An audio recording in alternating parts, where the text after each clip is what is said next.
Hello everyone and welcome aboard the Sankofa flight which takes us today, March 20th, toward Tunisia, with a stopover in Paris where we land on March 20th, 1956 under a fine rain and a gentle wind.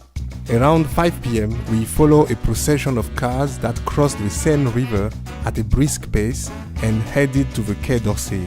A few moments later, a dozen people crossed the steps of the French Ministry of Foreign Affairs, and among them, Taha Ben Ammar, President of the Tunisian Council, Monji Slim, Minister of Interior, and Mohamed Masmoudi, Minister of Economy.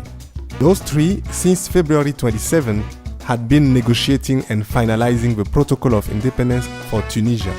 Ben Ammar reads the first half of the Protocol of Independence before it is relayed by Christian Pinault, French Minister of Foreign Affairs, who pronounced with a firm voice the long-awaited sentence: France recognizes the total independence of Tunisia. The two men then signed at the bottom of the document, followed by congratulatory handshakes and smiles to photographers. That was it for the official part of the ceremony, which was smooth. Too smooth maybe, because you see, there is like a disturbing absence, as if one has just attended a play which ends well, but whose author is absent. Hello, here is the captain of the Sankofa. I regret to announce to you, dear passengers, that our departure from Paris to Tunis is slightly delayed. A passenger missed the call. We call passenger Habib Bourguiba to join the flight now. I repeat, Mr. Bourguiba, please introduce yourself to the crew immediately. Thank you. So where is passenger Habib Bourguiba? African History Daily by my daddy. Habib Bourguiba, the supreme fighter, leader of the new Desto party in Tunisia, is indeed in the French capital, just a few hundred meters away. He's there, meditative, pacing in his Parisian room. He doesn't have time to savor the triumph of his certainties, because the future is already here, full of uncertainties.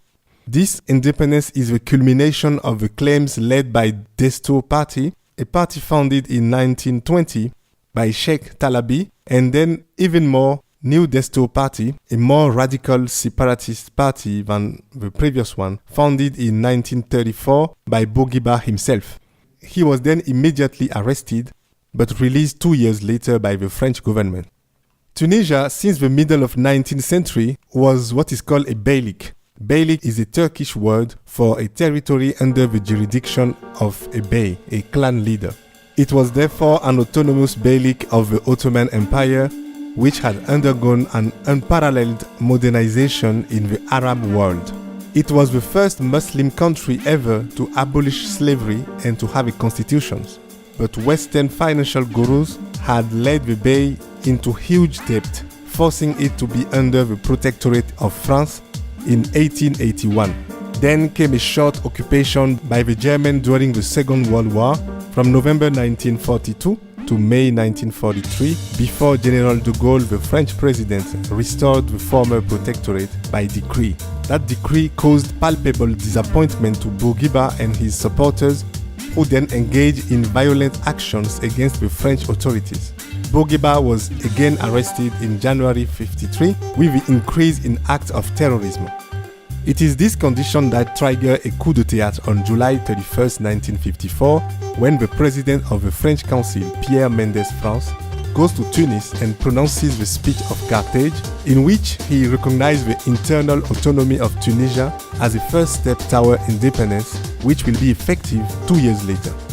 On March 25, 1956, 3 days after his return from Paris, Bourguiba, who became the head of the government, abolished the beylik and proclaimed the Republic on July 25, 1957, closing the parenthesis of the 75 years of protectorate. It seems important to note here 3 actions of Bourguiba which changed totally the history of Tunisia. First action was his focus on education that makes Tunisian youth the best educated by far in the Maghreb region. Second action, he commits his country to a moderate secular path inspired by Kemal Atatürk, and by doing so, he outlaws polygamy, veiling, and repudiation, and he introduces a civil code to replace the Quranic code.